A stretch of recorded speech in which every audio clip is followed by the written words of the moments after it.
میرے اعمال کی اصلاح کرم سے کر دے۔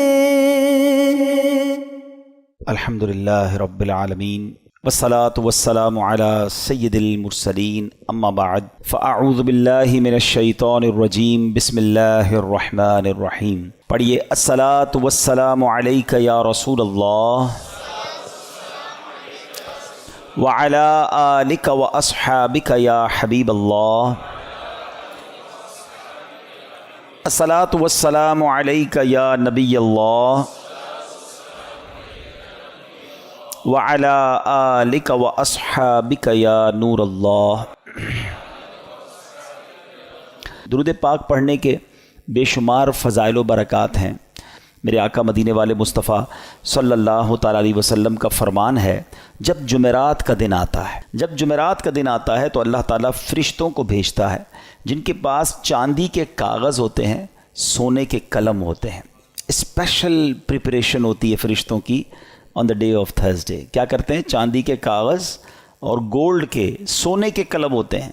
وہ لکھتے ہیں، اس دن لکھتے ہیں کہ کون یوم جمعرات اور شب جمعہ مجھ پر کثرت سے درود پاک پڑھتا ہے۔ یعنی آج اسپیشل ارینجمنٹ ہے خاص درود پاک پڑھنے والوں کے لیے، تو ہمیں جمعرات، پھر جمعرات کی رات، جمعے کا دن کثرت سے درود پاک پڑھنا چاہیے۔ مل کر محبت کے ساتھ درود پاک پڑھ لیں۔ صلو علی الحبیب صلی اللہ تعالی علی محمد صلی اللہ علیہ وآلہ وسلم۔ عاشورہ کا دن یہ کتنا ہسٹوریکل ڈے ہے، کیسے کیسے عظیم واقعات عاشورے کے دن ہوئے، اور پھر وہ واقعہ ہوا جو آج بھی مسلمانوں کو تڑپا دیتا ہے۔ کربلا کے میدان میں بھوکا پیاسا اور ظلم کے ساتھ نواسہ رسول امام حسین اور ان کے پورے قافلے کو جس طرح بے دردی سے شہید کیا گیا، اور جو ظلم کیا گیا وہ آج بھی سنتے ہیں تو دل دہل اٹھتا ہے۔ تو آج ہم کچھ امام حسین رضی اللہ تعالیٰ عنہ کی فضائل پر، اور اس کے بعد ان یزیدیوں کا کیا بنا۔ کربلا کے بعد تو وہ ایک طرح سے ون کر گئے تھے نا، اگر ہم فگرز کی بات کریں تو وہ اسٹریٹجیکلی تو ون کر گئے تھے، مگر پھر ہوا کیا؟ ان کو کیا وہ راس آئی وہ حکومت، اور کیا انہوں نے مزے کیے؟ کیونکہ وہ تو چاہتے تھے کہ امام حسین بھی یزید کی بیعت کر لیں، مگر اس کے بعد کنٹرول کیسا ملا اور ان کا نتیجہ کیا نکلا؟ بہت سارے درس ہیں ہمارے پاس آج کے بیان میں، اور یقیناً یہ دل کو افسردہ کرنے والی باتیں بھی ہیں۔ مگر اس سے پہلے میں کہ آپ کو پیر مہر علی شاہ صاحب، سبحان اللہ، جیسے سیدی اعلیٰ حضرت ہے نا، آئے ہائے، پیر مہر علی شاہ صاحب بھی کمال کی شخصیت ہیں۔ اللہ نے کمال کا عشق رسول عطا فرمایا اور کمال کا علم بھی عطا فرمایا۔ مگر آپ کا ایک واقعہ سنیے گا آپ۔ ایک بار ایک پادری آپ کے پاس آیا، عیسائیوں کا پادری تھا، اور وہ کہتا ہے کہ قرآن پاک میں آپ کا دعویٰ یہ ہے کہ تمام چیزوں کا ذکر ہے، ہر بات کی اس کے اندر جو ہے وہ ڈیٹیل موجود ہے، تو امام حسین تو آپ کے نبی کے نواسے ہیں، اور اسلام کی خاطر اتنی بڑی قربانی دی، کربلا کے میدان میں سب کچھ لٹا دیا، لیکن ان کا ذکر تو قرآن مجید میں موجود نہیں ہے۔ پیر مہر علی شاہ صاحب سے وہ کہتے ہیں، پیر مہر علی شاہ صاحب نے اس انگریز کا، اس پادری کا یہ اطمینان کے ساتھ اعتراض سنا، اور آپ نے کہا کہ کیا آپ نے قرآن پورا پڑھا ہے؟ وہ پادری کہتا ہے، ہاں میں نے پورا قرآن پڑھا ہے، اور قرآن میں اپنی جیب میں رکھ کے گھومتا ہوں، جو بکلیٹ تھی قرآن کی وہ ساتھ ہی رکھتا تھا۔ تو آپ نے فرمایا، اچھا ایسا کرو کہ قرآن پڑھو میرے سامنے، تم کہتے ہو ذکر نہیں ہے، میں تمہیں بتاتا ہوں کہاں ذکر ہے، قرآن پڑھو۔ کہاں سے پڑھوں گا؟ کہیں سے بھی پڑھو، قرآن جدھر سے بھی پڑھنا ہے پڑھو۔ وہ پادری حیران ہو گیا۔ اب قرآن اسٹارٹ کرنے سے پہلے اس نے پڑھی بسم اللہ الرحمن الرحیم۔ پھر مہر علی شاہ صاحب نے کہا بس رک جاؤ، بسم اللہ الرحمن الرحیم پڑھی ہے نا، تو اب غور سے سنو۔ اور آپ نے فرمایا کہ بسم اللہ شریف کے علم العادات کے لحاظ سے 786 اعداد ہیں، آپ بھی جانتے ہوں گے 786 یہ جو ہے نا اعداد بنتے ہیں، یہ ایک پورا علم ہے علم العادات کا۔ تو آپ نے فرمایا کہ نوٹ کرو، بسم اللہ الرحمن الرحیم میں 786 عدد ہیں، اور امام حسین جو لفظ امام حسین ہے اس کے عدد ہیں 210، لکھو اپنے پاس۔ امام حسین کا سن پیدائش ہے 4 ہجری، لکھو آگے 4۔ آپ کا سن شہادت 61 ہجری ہے، لکھو آگے 61۔ لفظ کرب و بلا کے جو عدد بنتے ہیں وہ بنتے ہیں 261، لکھو 261۔ امام حسن کے عدد بنتے ہیں 200. امام حسن کا شہادت جو سن ہے وہ ہے 50 ہجری. اب ان سب کو ٹوٹل کرو، جب اس نے ٹوٹل کیا تو اس کا رزلٹ بھی 786 آتا ہے. ہمارے علماء کا علم دیکھو. اب اس پادری کے سامنے آپ فرماتے ہیں ابھی تو ایک ہی آیت پڑھی ہے، اس میں امام حسین کا نام بھی موجود ہے، ان کی پیدائش کا سن کا ذکر بھی موجود ہے، امام حسین کی سال شہادت کا ذکر بھی موجود ہے، امام حسین کے بھائی جان امام حسن کا نام بھی موجود ہے. اس آیت سے پتہ چل گیا کہ یہ دونوں بھائی بھی ہیں. آگے چلو گے تو قرآن میں اور بھی اس طرح کے واقعات مل جائیں گے. اللہ اکبر. جب پادری نے بسم اللہ الرحمن الرحیم کی تفسیر کا یہ انداز پیر مہر علی شاہ صاحب سے سنا تو اس کا دل نور ایمان سے جگمگایا، وہ کلمہ پڑھ کر مسلمان ہو گیا. یہاں پر علم قرآن اور علماء کرام کو اللہ پاک نے کیسا مقام دیا ہوا تھا یہ بھی ہمیں سیکھنے کو ملتا ہے. اور سبحان اللہ، پھر نگاہ ولی میں وہ تاثیر دیکھی، بدلتی ہزاروں کی تقدیر دیکھی. اچھا پھر آگے یہاں پر یہ بھی یاد رہے یہ تو ایک علم العادات کے ذریعے جواب تھا، ورنہ بسم اللہ شریف کے اندر کیا کچھ موجود ہے. مولا علی شیر خدا کرم اللہ تعالی وجہ الکریم، آپ پتہ ہے کیا ہیں؟ آپ باب صلی اللہ کہلاتے ہیں. ہم نے منقبت میں سنا نا، وہی جن کو باب صلی اللہ کہیں. باب صلی اللہ کا مطلب کیا ہے؟ آقا فرماتے ہیں، حدیث پاک کا مضمون ہے، میں علم کا شہر ہوں اور علی اس کا دروازہ ہے. یعنی باب ہے اس شہر کے. تو آپ فرماتے ہیں کہ اگر میں چاہوں تو بسم اللہ کی تفسیر سے 70 اونٹ بھر دوں. یعنی اس کا مطلب یہ ہوا کہ اتنے کاغذوں پر اتنی بکس بن جائیں گی تفسیر کی، صرف بسم اللہ شریف کی، کہ 70 اونٹوں پر اس کو رکھا جائے گا تب جا کر کمپلیٹ ہوگی. تو یہ ہے قرآن اور یہ ہے علم القرآن جو ہمارے اسلاف کو معلوم تھا. مگر آج ہم قرآن سے بہت دور ہیں، ہم قرآن پڑھتے نہیں ہیں. اچھا یہ تو ایک فی البدی جواب تھا پیر مہر علی شاہ صاحب کا کہ جناب علم العادات سے یہ ذکر کیا، مگر قرآن مجید فرقان حمید میں اہل بیت اطہار کا صراحت کے ساتھ اور سبحان اللہ گویا ان کی شان اور ان کی منقبت قرآن بیان کرتا ہے. کتنی خوبصورت ایک آیت ہے قرآن پاک کی، پارہ 22 ہے، سورہ احزاب، آیت نمبر ہے 33. اللہ قرآن میں ارشاد فرماتا ہے انما یرید اللہ لیذھب عنکم الرجس اہل البیت ویطہرکم تطہیرا. ترجمہ، اے نبی کے گھر والوں، اللہ تو یہی چاہتا ہے کہ تم سے ہر ناپاکی دور فرما دے اور تمہیں پاک کر کے خوب صاف ستھرا کر دے. طبرانی اور مسلم شریف میں حدیث پاک میں ہے کہ پیارے آقا علیہ الصلوۃ والسلام نے حضرت علی، حضرت فاطمہ اور حسنین کریمین رضی اللہ تعالیٰ عنہم کو چادر مبارک میں لے کر یہ آیت تلاوت فرمائی. اور ایک روایت میں ہے کہ آپ علیہ الصلوۃ والسلام نے دعا کی، مولا یہ میرے اہل بیت ہیں، انہیں خوب ستھرا فرما دے. سبحان اللہ. اسی آیت کے بارے میں مولانا حسن رضا خان صاحب لکھتے ہیں نا، ان کی پاکی کا خدائے پاک کرتا ہے بیان.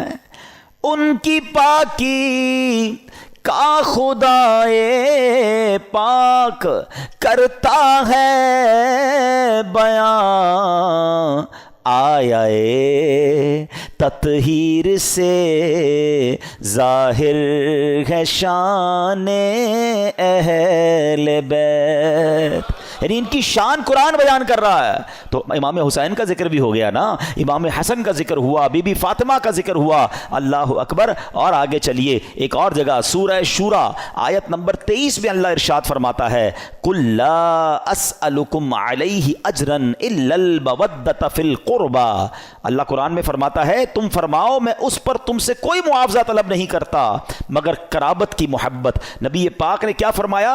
اور کوئی معاوضہ طلب نہیں کر رہا مگر میرے عزیزوں سے محبت کرنا. سلطان المفسرین حضرت عبداللہ ابن عباس رضی اللہ تعالیٰ عنہ فرماتے ہیں جب یہ آیت نازل ہوئی صحابہ کرام نے عرض کی یا رسول اللہ صلی اللہ تعالیٰ علیہ وسلم آپ کے اہل قرابت جن سے محبت کا اللہ پاک نے حکم دیا ہے یہ کون ہیں؟ فرمایا علی، فاطمہ سبحان اللہ اور ان کے دونوں بیٹے یعنی حسنین کریمین رضی اللہ تعالیٰ عنہم. ہم کیوں نہ پنجتن پاک سے پیار کریں؟ ان سے پیار کا، ان سے محبت کا حکم گویا ہمیں قرآن دے رہا ہے. اور سبحان اللہ ایک اور آیت میں کس انداز سے ان کا جو ہے وہ شان بیان ہوتی ہے. پارہ نمبر ہے 5 سورہ نساء آیت نمبر 54. اللہ پاک ارشاد فرماتا ہے ام یحسدون الناس علی ما آتاہم اللہ من فضلہ. ترجمہ بلکہ یہ لوگوں سے اس چیز پر حسد کرتے ہیں جو اللہ نے انہیں اپنے فضل سے عطا فرمائی ہے. حضرت امام باقر رضی اللہ تعالیٰ عنہ فرماتے ہیں اس آیت کریمہ میں بیان کیے گئے وہ لوگ جنہیں اللہ پاک نے اپنا فضل عطا کیا اور جن سے کافر و منافق حسد کرتے ہیں، خدا کی قسم یہ ہم اہل بیت ہیں. خود امام باقر نے گویا اس کی تفسیر کی کہ جن کے بارے میں یہ ذکر ہو رہا ہے یہ ہم اہل بیت ہیں. سبحان اللہ یہ مقام ہے اہل بیت کا. ایک جگہ نبی پاک علیہ الصلوۃ والسلام کیا خوب فرماتے ہیں، حدیث کا مضمون ہے کہ میری اہل بیت میری امت کے لیے کشتی نوح کی مانند ہے، جو اس میں سوار ہو جائے گا وہ پار لگ جائے گا. اچھا یہ کس کے لیے کہا؟ اہل بیت کے لیے. اب ذرا توجہ کیجیے گا اعلیٰ حضرت کا کس طرح حدیثوں پر یوں سمجھیے کہ عبور تھا اور کیا انداز تھا، اور آپ کو سمجھ آ جائے گی بات کہ اہل بیت کو کیا کہا؟ کشتی کہا. ایک جگہ نبی پاک کی حدیث ہے اصحابی کالنجوم فبأیہم اقتدیتم اہتدیتم. آقا فرماتے میرے صحابہ ستاروں کی مانند ہیں، ان میں سے جس کی بھی پیروی کرو گے تم کامیاب ہو جاؤ گے، ہدایت پا جاؤ گے. اب ذرا میرے ساتھ رہیے گا. صحابہ کو کیا کہا؟ ستارے، سٹارز. کیا کہا؟ ستارے. اور اہل بیت کو کیا کہا؟ کشتی. ہیں اچھا اب دونوں سے ہمیں تو محبت کرنی ہے، دونوں کا پیار دل میں ہونا یہ ایمان کے لیے ضروری ہے. انفارچونیٹلی آج ایسا دور آ گیا ہے کہ کچھ لوگ صرف صحابہ کی بات کرتے ہیں، اہل بیت کی بات نہیں کرتے. کچھ صرف اہل بیت کی بات کرتے ہیں، صحابہ کی بات نہیں کرتے. ہمیں اللہ نے کیسا پیارا عقیدہ دیا، کتنا خوبصورت ایمان دیا کہ صحابہ سے بھی ہمیں پیار ہے، اہل بیت سے بھی ہمیں پیار ہے.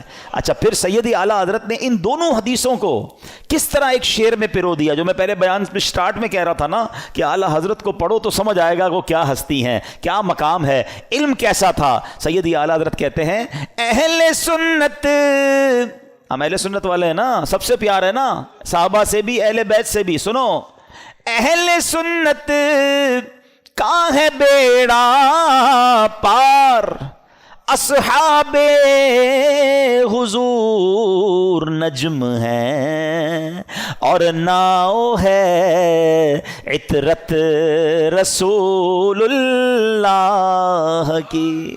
کہتے ہیں اہل سنت والوں کا تو بیڑا پار ہی لگنا ہے.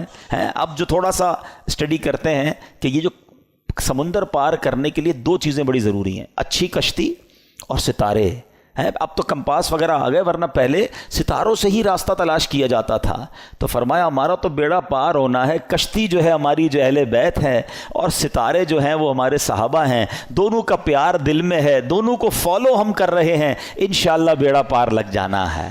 تو یہ ہے اہل بیت. اچھا اب اہل بیت کو ذرا وسیع طریقے سے ایک براڈ مینٹالٹی کے ساتھ سمجھیے کہ اس میں کون کون شامل ہیں. خاص اہل بیت کا ذکر تو آپ نے سن لیا کہ نبی پاک نے اپنی چادر میں بی بی فاطمہ اور حسنین کریمین کو لیا، ایک جگہ مولا علی کے بارے میں فرمایا گیا. لیکن یعنی اہل بیت میں شامل کس کس کو کیا گیا؟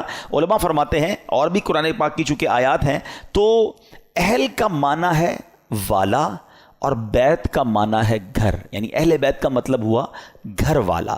تو اہل بیت کے جو نبی پاک کے گھر والے وہ کون ہیں؟ تو سب سے پہلے پیارے آقا کی ازواج مطہرات، ٹھیک ہے، جنہیں قرآن کریم نے کیا کہا؟ امہات المومنین، مومنین کی ماں کہا. تو یہ پیارے آقا کے اہل بیت میں ہیں. پھر پیارے آقا علیہ الصلوۃ والسلام کی تمام اولاد پاک، آپ کے تمام شہزادے، چاروں شہزادیاں اور ان شہزادیوں کی اولاد، ان سب کو اہل بیت کہا جاتا ہے. سبحان اللہ. اور پھر بی بی عائشہ صدیقہ رضی اللہ تعالیٰ عنہ کا مرتبہ یہ ہے. اہل بیت میں تو ساری ازواج مطہرات ہیں، کیونکہ مولانا حسن رضا خان صاحب کی منقبت چل رہی تھی.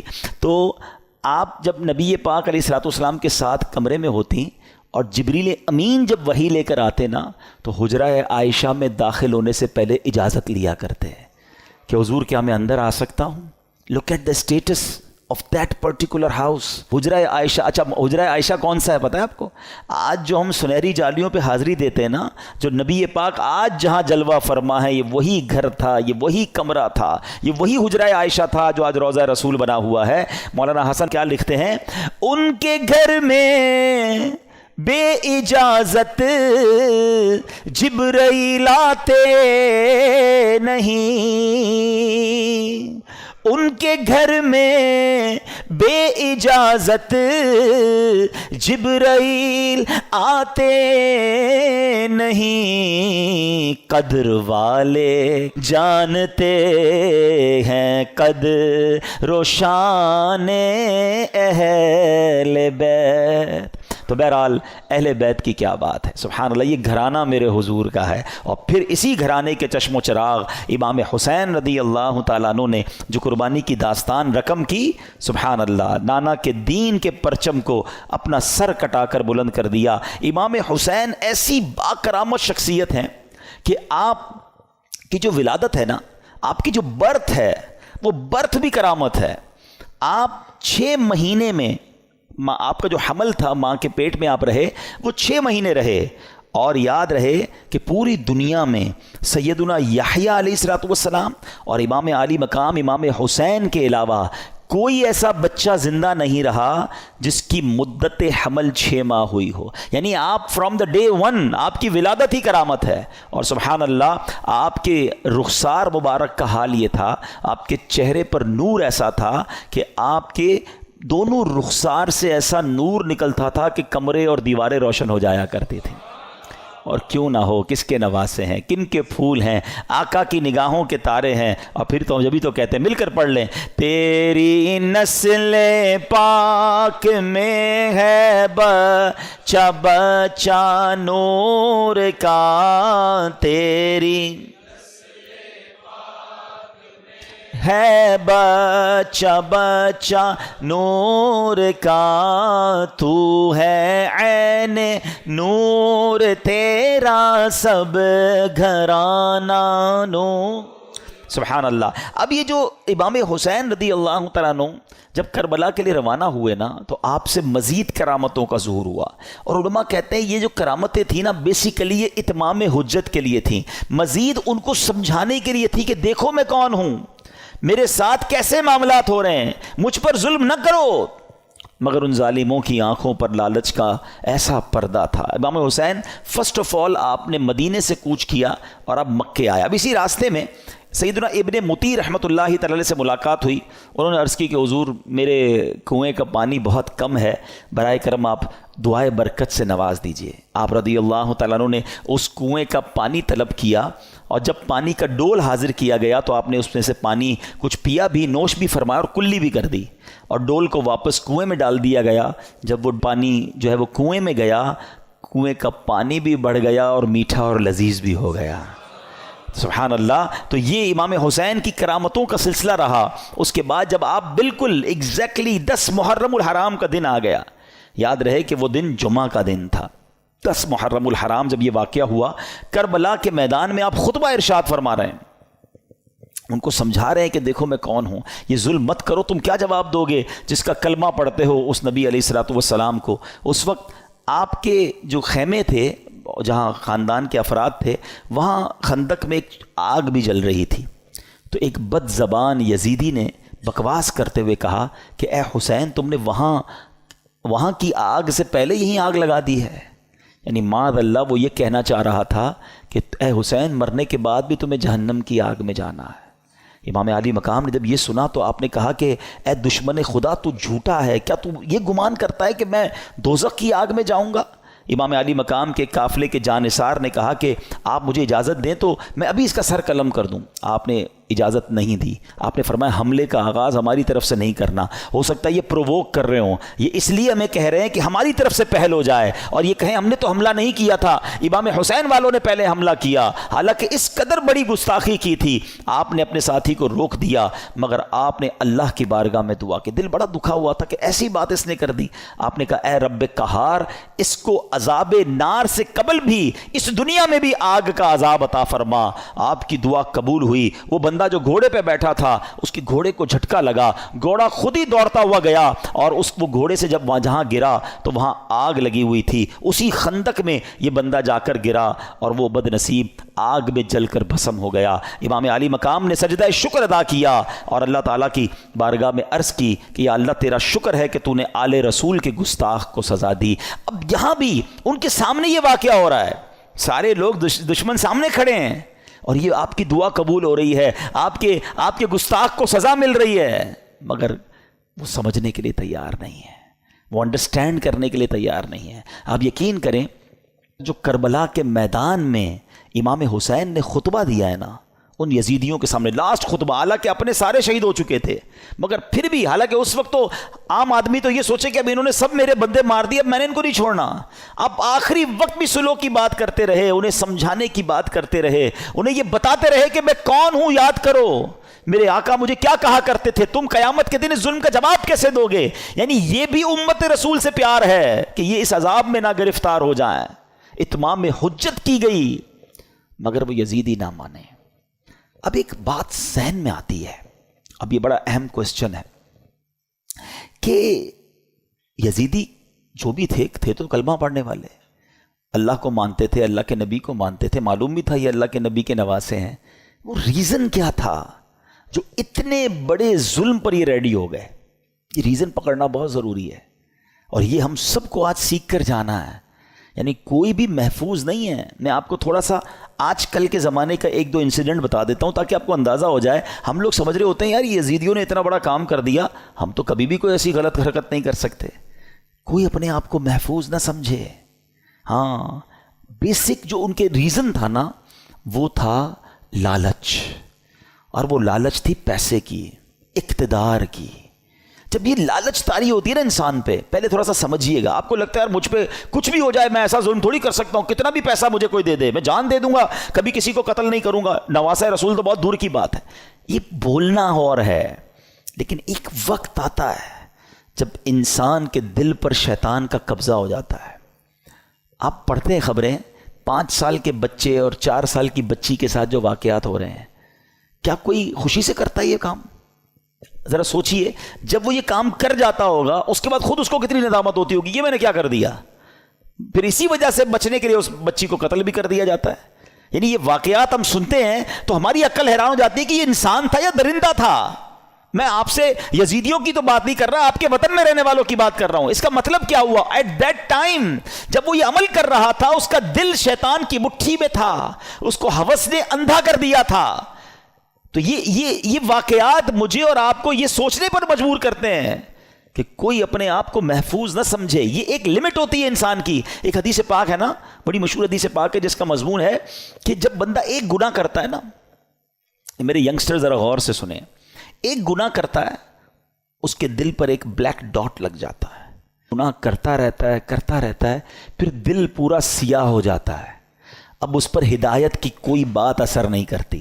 یہ جو روز شراب پیتے ہیں, جناب پارٹی کرتے ہیں, حرام کام کرتے ہیں اور گندی چیزیں دیکھ رہے ہوتے ہیں, دوستوں میں بیٹھے گناہ کر رہے ہوتے ہیں, نمازیں قضا کر رہے ہوتے ہیں, اپنے آپ کے بارے میں یہ ضرور سوچ رہے ہوتے ہیں کہ میں اتنا بھیانک کام نہیں کروں گا, مگر ایک وقت آتا ہے کہ دل سیاہ ہو جاتا ہے. اب وہ دل ہے شیطان کے ہاتھ میں, وہ ایسے کام کروا سکتا ہے کہ آپ تصور بھی نہیں کر سکتے. یار بندہ ماں کو قتل کر دیتا ہے, ہم نے نہیں سنے واقعات, کیسے پاسبل ہے کہ اپنی ماں کو مار دے. لیکن ایک لمٹ ہوتی ہے, اس کے بعد انسان جب اوور لمٹ ہوتا ہے تو شیطان جو چاہے اس سے کروا لیتا ہے. تو اللہ سے توبہ کرتے رہا کرو, اور اس کا بیسٹ طریقہ یہ ہے کہ گندے اور برے ماحول سے اپنے آپ کو بچائیں.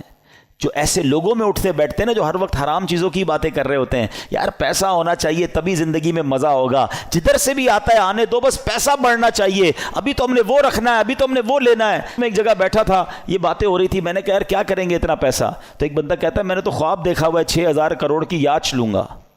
وہ کیا ہوتا ہے, کوئی پانی کے اندر کوئی جہاز ہوتا ہے؟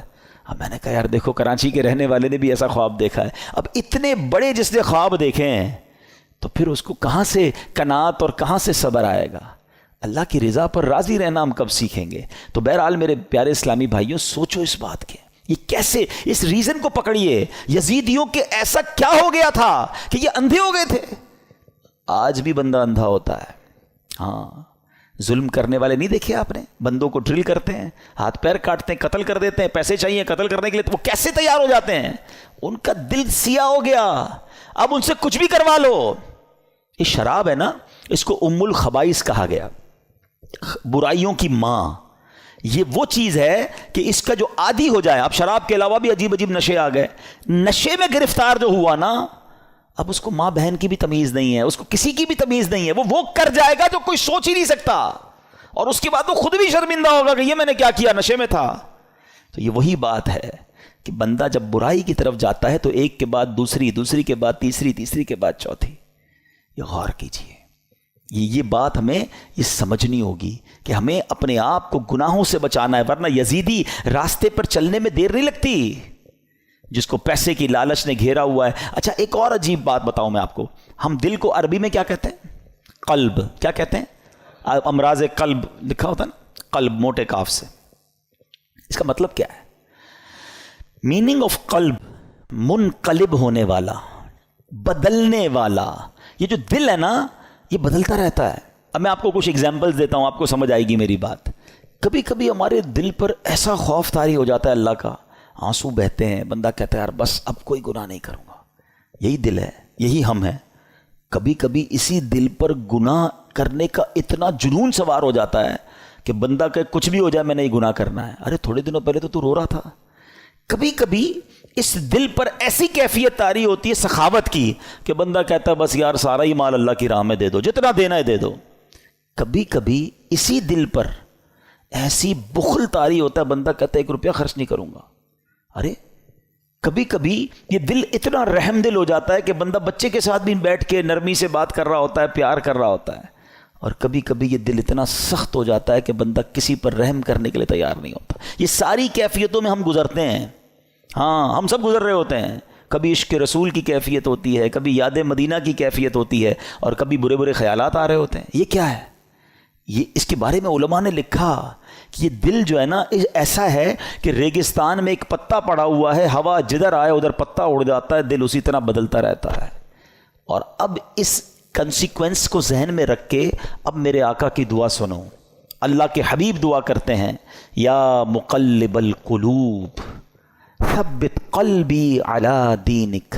اس دعا کا مطلب پتہ ہے دعا کرنے والا کون ہے؟ کونین کے والی اللہ کے حبیب علیہ الصلوۃ والسلام، جن کے صدقے مجھے اور آپ کو ایمان ملا، وہ دعا کر رہے ہیں. اے دلوں کو پھیرنے والے، میرے دل کو اپنے دین پر ثابت قدمی عطا فرما. کیونکہ یہی دل بدلتا ہے تو بندہ کافر ہو جاتا ہے، مرتد ہو جاتا ہے، کسی غلط عقیدے میں چلا جاتا ہے، کسی اور کے خیالات سمجھ آنے لگ جاتے ہیں، کیونکہ دل بدلتا رہتا ہے. تو دل کو اس طرح بے پرواہ نہ چھوڑ دو، اس کی بھی حفاظت کرنی ہے، اور اس کو بھی اسٹیڈ فاسٹ صحیح راستے پر رکھنا میری اور آپ کی ذمہ داری. یہ دعائیں کریں، اپنے دل کے لیے دعائیں کریں، اور پھر ایسے ماحول میں رہیں. وہ جو لوگ کہتے ہیں نا یار میں سب کی سنتا ہوں، کیا کریں، انٹرنیٹ آ گیا ہے، ہر بندے کی سننی ہے. دیکھوں تو صحیح مسلمانوں پر اعتراض کیا کرتے ہیں کافر، ذرا یہ سنوں، ہیں عیسائی کیا کہتے ہیں، ہندو کیا کہتے ہیں، کرسچن. اب یہ سب چیزیں سننی ہیں، انٹرنیٹ کا زمانہ ہے. پتہ نہیں کس کی کون سی دلیل دل میں بیٹھ جائے اور بندہ سوچتا رہے یار اللہ تعالیٰ ہے بھی کہ نہیں، کیونکہ وسوسہ شیطان نے ڈال دیا اور اب وہ وسوسوں کا شکار ہے. اب وہ نبی پاک کے بارے میں وسوسے میں ہے، وہ آخرت کے بارے میں وسوسے میں. کہاں کس نے تھا وہ باتیں سننے کے لیے؟ تم نے خود اپنے دل کو ادھر لگایا. کچھ لوگ بد عقیدہ کو سنتے ہیں، یار دیکھو تو صحیح ہمارے عقیدے کے بارے میں کیا اعتراض کر رہے ہیں. تم کوئی عالم ہو، مفتی ہو، کتنی اسٹڈی ہے تمہارے پاس، کیوں سنتے ہو وہ باتیں؟ خدا را بات سمجھو میری. یہ دل اگر پلٹ گیا نا تو ہم نے بڑے بڑوں کو پلٹتے دیکھا ہے. اور یہ یزیدی ہمارے سامنے پوری مثال موجود ہے، بڑے یعنی سب کچھ پتا تھا انہیں، مگر جب شیطان آنکھوں پر لالچ کا پردہ، ہوس کا پردہ ڈالتا ہے تو انسان وہ کچھ کر جاتا ہے کوئی سوچ بھی نہیں سکتا. بلم بن باورا یاد ہے آپ کو؟ یہ وہ شخص تھا کہ جو مستجاب الدعوات تھا، سر اٹھاتا تھا تو لوح محفوظ کو دیکھ لیتا تھا، اتنا بڑا عبادت گزار. اور لالچ کیا کی؟ جب بنی اسرائیل والے گئے پیسے لے کر کہ آپ پیسے لیں آپ کی ساری دعائیں قبول ہوتی ہیں، حضرت موسیٰ کے خلاف ذرا بد دعا کر دیں. پہلے تو اس نے دوڑا دیا کہ پاگل ہو گئے، میں اللہ کے نبی کے بارے میں بد دعا کروں گا. اور پیسے بڑھائے اور انعام بڑھائے، عورتیں دیں، بہت سارے کام کیے انہوں نے. وہی بات، اتنا بڑا عبادت گزار تھا، کیا اسے نہیں پتا تھا؟ مگر جب لالچ اور شیطان غالب ہو جاتا ہے، بلم بن باورا نے وہ بدبختی کی کہ حضرت موسیٰ کے خلاف بد دعا کرنے چل پڑا. مگر اللہ کی شان دیکھیں، وہ بد دعا حضرت موسیٰ کے خلاف کرتا تھا، الفاظ اپنے لیے نکلتے تھے، اس کی زبان لٹک گئی اور کفر پر اس کا خاتمہ ہوا. اب علماء فرماتے ہیں کہ اصحاب کہف کا جو کتا تھا نا، کیونکہ وہ اصحاب کہف کے ساتھ تھا، اچھوں کے ساتھ رہا، وہ کتا جو ہے جنت میں بلم بن باورا کی شکل میں جائے گا اور بلم بن باورا جہنم میں کتے کی شکل میں ڈالا جائے گا. یہ ڈرتے رہنا ہے ہمیں. یہ واقعہ سننا اپنی جگہ ہے، مگر یہ جو ظلم کیا گیا نا، ریزن کیا تھا؟ پیسے تھے، لالچ تھی، اقتدار تھا. اس سے سمجھ ہی آئی بات کہ لالچ، ہوس، اور جب بندہ شیطان کا پیروکار بن جاتا ہے پھر اس سے کچھ بھی متوقع ہے. آپ کبھی یہ نہ سوچیں کہ میں یہ گناہ نہیں کر سکتا. یہ سمجھ لیں اپنے لیے زوال کا آپ نے شروع کر دیا. جو اپنے آپ کو محفوظ سمجھتا ہے نا کہ یار بس میں نہیں، میں بڑا پکا ہوں، کوئی پکا نہیں ہے بھائی. جب اللہ کے نبی دعا کر رہے ہیں تو میں اور آپ کون ہیں؟ ہمارے صحابہ لرزتے تھے، روتے تھے، اللہ سے دعا کرتے تھے ایمان کی حفاظت کے لیے. پیران پیر سیدی غوث اعظم رضی اللہ تعالیٰ عنہ کہتے ہیں، لوگ کہتے ہیں آج عید کا دن ہے، عید کا دن ہے. عبد القادر کے لیے عید کا دن وہ ہوگا جب وہ اپنا ایمان سلامت لے کر قبر میں جائے گا. غوث پاک ہیں، ولیوں کے سردار، کہتے ہیں ایمان بچا کر قبر میں جانا یہ بہت مشکل ہے. آج کے دور میں تو اور مشکل ہے. سیدی اعلیٰ حضرت نے 100 سال پہلے ایک بات کر دی تھی کہ سونا جنگل، رات اندھیری، چھائی بدلی کالی ہے، سونے والو جاگتے رہیو، چوروں کی رکھوالی ہے. ادھر چور گھوم رہے ہیں ایمان کے. کہتے ہیں آنکھ سے کاجل صاف چرا لیں، یا وہ چور بلا کے ہیں، تیری گٹھڑی تاکی ہے اور تو نے نیند نکالی ہے. تم سو رہے ہو، مزے کر رہے ہو، فکر ہی نہیں ایمان کی. ایمان کی فکر کرو، اعمال کی فکر کرو. اچھی صحبت بہت ضروری ہے. آج بھی یزیدی ٹولہ موجود ہے جو لوگوں کے ایمان چھیننے کے لیے اور برائیوں کی طرف مسلمانوں کو لگانے کے لیے تیار ہے. ہمیں ڈھونڈنا ہے آج کے دور میں بھی حسینی لوگوں کو کہ وہ کون ہے جو سچے پنجتن کے غلام ہیں اور ہمیں حسینی طریقے پر چلاتے ہیں اور پکڑ پکڑ کر ہمیں گناہوں سے بچاتے ہیں. ہمیں اللہ کی اس نعمت پر اللہ کا شکر ادا کرنا چاہیے جو دعوت اسلامی کی صورت میں ہمیں یہ ماحول ملا ہوا ہے. اللہ اس ماحول پر ہم سب کو استقامت عطا فرمائے. اب میں آپ کو بتاتا ہوں ان ظالموں نے کرنا تھا جو کر لیا. ہوا کیا؟ کتنے پیسے مل گئے، کتنے مزے کر سکے، انجام کیا ہوا؟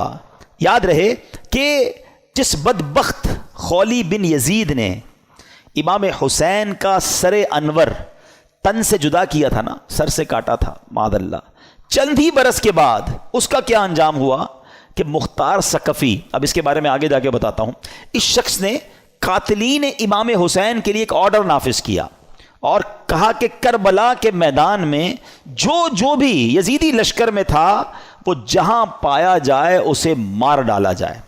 یہ حکم سن کر کوفہ کے جفا شعار سورما بصرہ بھاگنا شروع ہوئے. مختار کے لشکر نے ان کا تعقب کیا، جدھر جو ملا اس کو کاٹ ڈالا، اس کو مار ڈالا. خولی بن یزید وہ خبیث تھا جس نے امام علی مقام کے سر انور کو تن سے جدا کیا تھا. یہ بھی گرفتار ہوا، مختار کے پاس لایا گیا. مختار نے آرڈر کیا دیا، دونوں ہاتھ دونوں پیر پہلے کاٹے جائیں، پھر سولی پر چڑھایا جائے اور پھر آگ میں جھونک دیا جائے.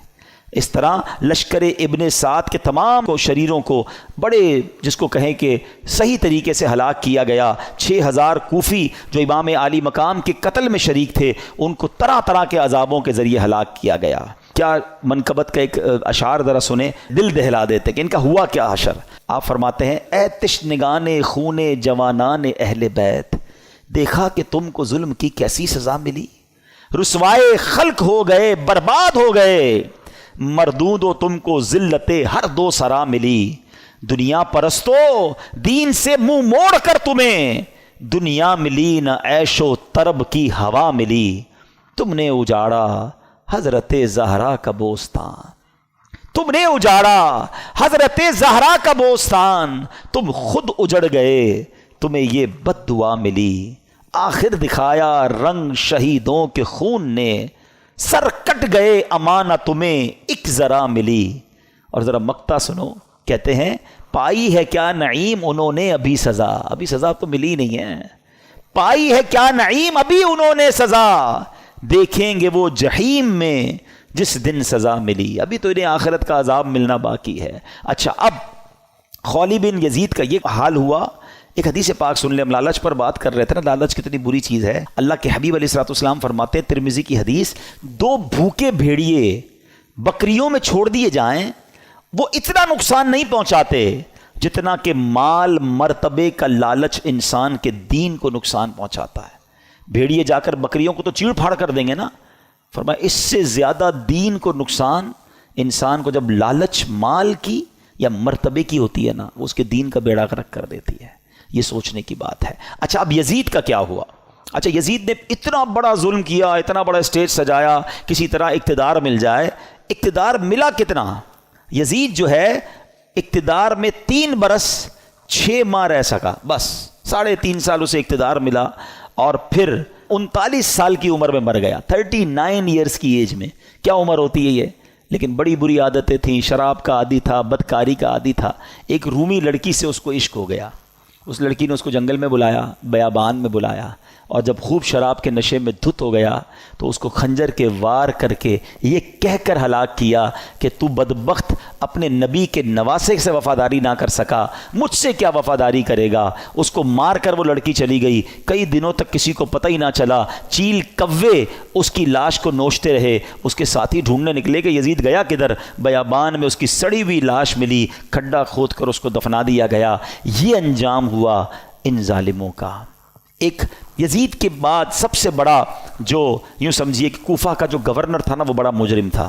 اس کا نام تھا ابن زیاد. ابن زیاد کی بھی آپ دیکھیں اللہ پاک کی، کہتے ہیں نا اللہ اپنی قدرت کے نظارے کیسے دکھاتا ہے. 10 محرم ہی کا دن تھا، 6 برس بعد 10 محرم کے دن ابن زیاد انتہائی ذلت کے ساتھ مارا گیا. اس کا سر کٹوا کر کوفہ میں مختار ثقفی کو بھجوایا گیا.